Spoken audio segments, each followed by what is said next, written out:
नमस्कार, आप देख रहे हैं आज तक। आपके साथ मैं हूं सईद अंसारी। 4 बजे के इस बुलेटिन की शुरुआत इस वक्त की एक बड़ी खबर के साथ। नोटबंदी के बाद आज दूसरी बार प्रधानमंत्री नरेंद्र मोदी फिर से देश को संबोधित कर सकते हैं। सूत्रों के अनुसार आज शाम 6 बजे यानी अब से करीब 2 घंटे के बाद प्रधानमंत्री देश को संबोधित करेंगे। सीधे रीमा पराशर हमारी संवाददाता के पास लिए चलते हैं।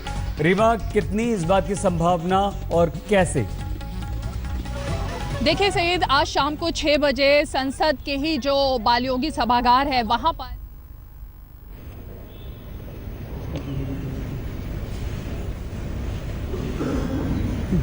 प्रधानमंत्री नरेंद्र मोदी की तस्वीरें हम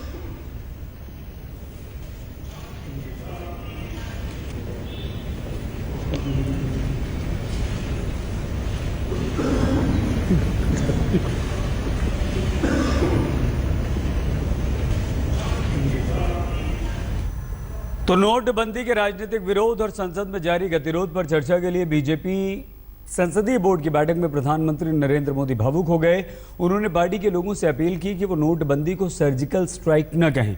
इसके अलावा प्रधानमंत्री नरेंद्र मोदी ने विपक्ष पर आरोप लगाया कि वो नोटबंदी पर अफवाह फैला रहा है। शीतकालीन सत्र में संसद के ठंडे कारोबार को बेहतर बनाने के लिए बीजेपी संसदीय दल की बैठक हुई और वहां नोटबंदी पर जारी सियासत का मुद्दा छाया रहा। सबसे बड़ी बात यह हुई कि बैठक में प्रधानमंत्री नरेंद्र मोदी 3 बार भावुक हो उठे। मैंने घर, परिवार,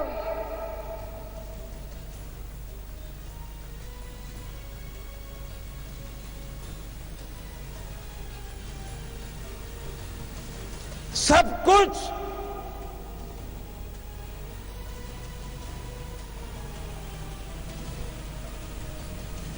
देश के लिए छोड़ा है।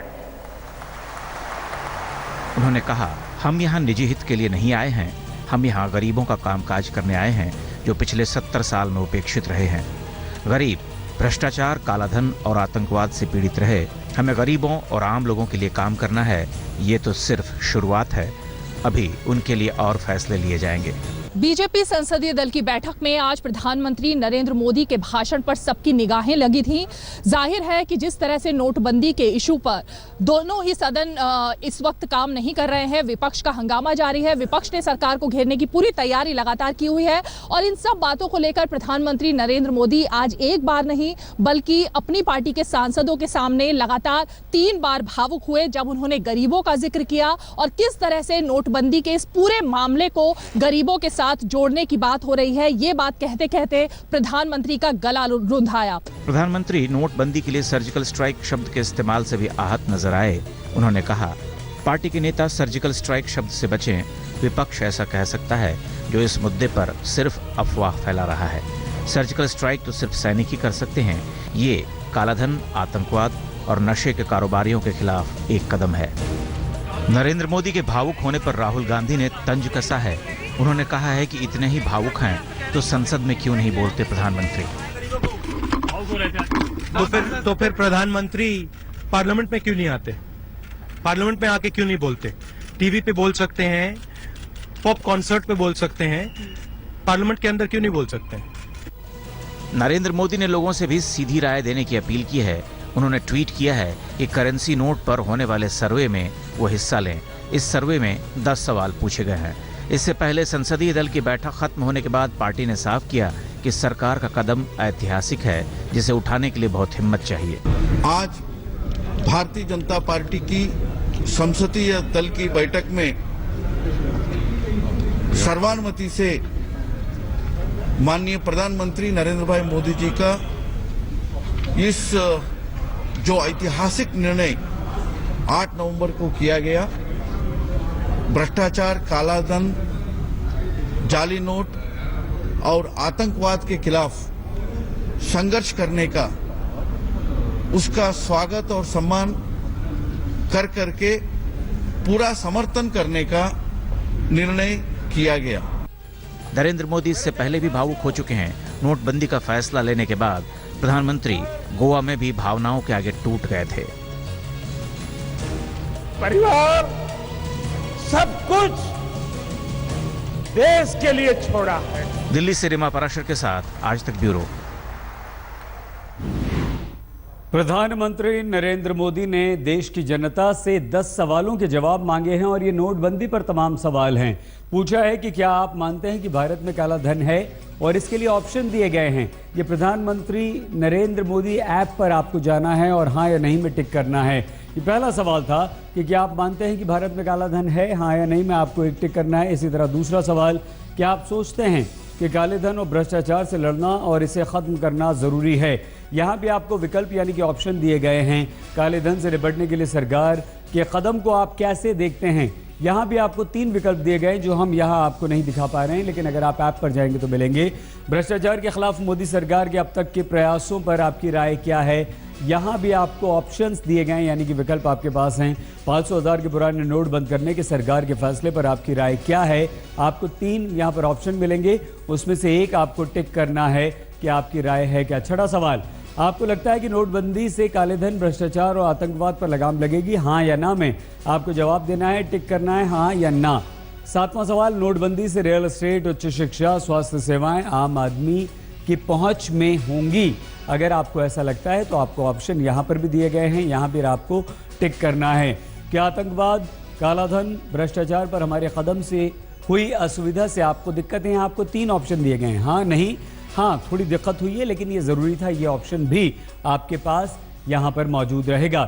क्या आपको लगता है कि कुछ भ्रष्टाचार विरोधी कार्यकर्ता अब काले धन, भ्रष्टाचार और आतंकवाद के समर्थन में जंग लड़ रहे हैं, हाँ या नहीं का ऑप्शन यहाँ भी आपके पास है। और 10वां और आखिरी सवाल, क्या आपके पास कोई सुझाव है जो आप प्रधानमंत्री से साझा करना चाहते हैं।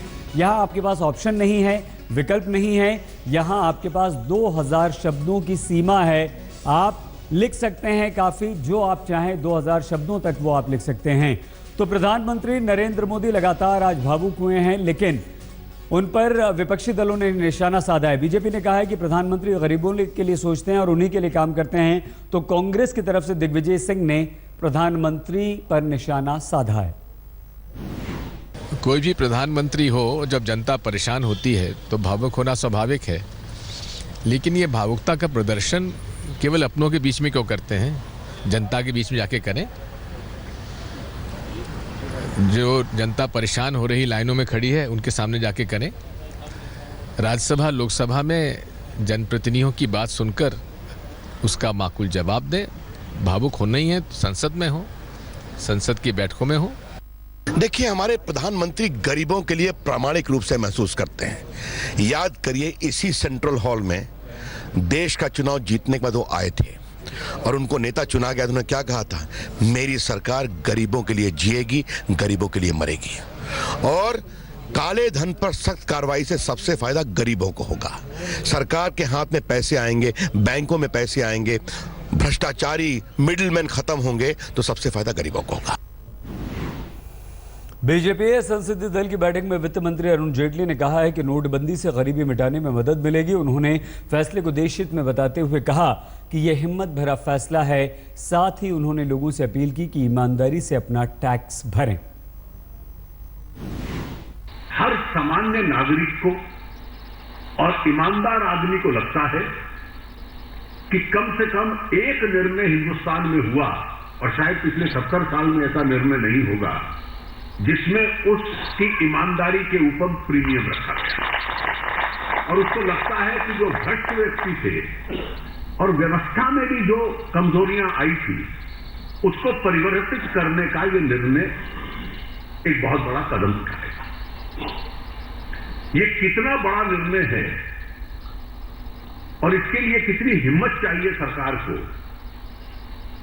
और जिसको शासन करा चाहते हैं, स्टेट क्राफ्ट कहते हैं, कि हम लोगों को लगभग इस वर्ष का ले लें तो 8 लाख करोड़ के करीब इनकम टैक्स इकट्ठा होगा, 8.5 लाख के करीब इनडायरेक्ट टैक्स इकट्ठा होगा। लेकिन सरकार का, देश का खर्चा चलाने के लिए हमें 4-5 लाख करोड़ इसके ऊपर उधार लेना पड़ेगा, क्योंकि 16.5 लाख से देश नहीं चलता। आप में से मैं उत्तर नहीं मांग रहा, एक बार केवल अपने मन में कि ईमानदारी से टैक्स देने की व्यवस्था देश में कायम हो जाए,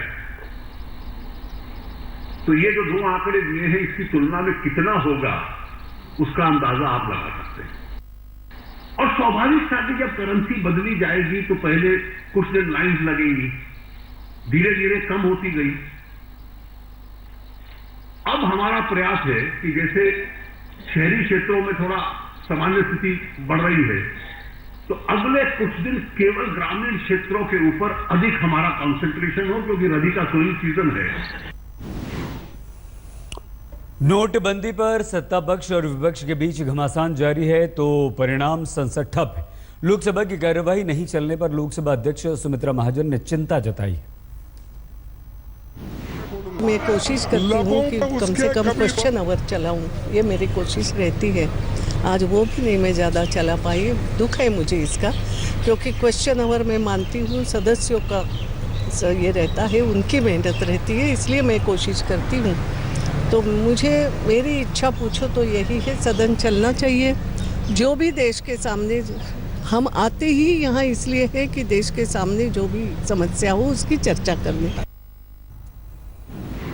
इस बीच सड़क पर नोटबंदी को लेकर हंगामा जारी है। एक तरफ संसद की तरफ से आज दोपहर 2 बजे दिल्ली के उप मुख्यमंत्री मनीष सिसोदिया की अगुवाई में विरोध मार्च हुआ, तो दूसरी तरफ आम आदमी पार्टी और कांग्रेस के खिलाफ बीजेपी ने भी मुखौटा लगाकर विरोध किया। अरे ये तो लगा लो।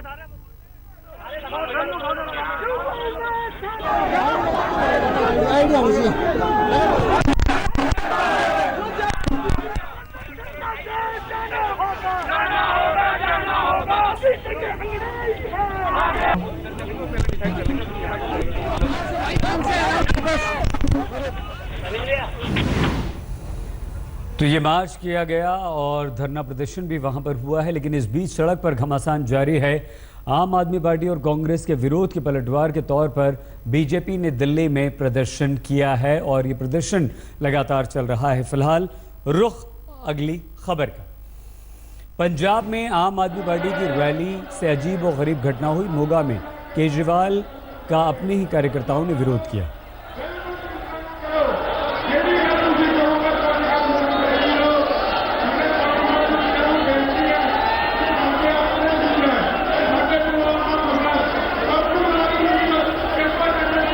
आम आदमी पार्टी के कार्यकर्ता अपनी ही पार्टी पर यह आरोप लगा रहे थे कि टिकट बांटने में धांधली हुई है, और जब केजरीवाल वहां पहुंचे तो आम आदमी पार्टी के कार्यकर्ताओं ने ही विरोध प्रदर्शन शुरू कर दिया और ये कहा कि टिकट बांटने में पंजाब में आम आदमी पार्टी में हो रही है धांधली।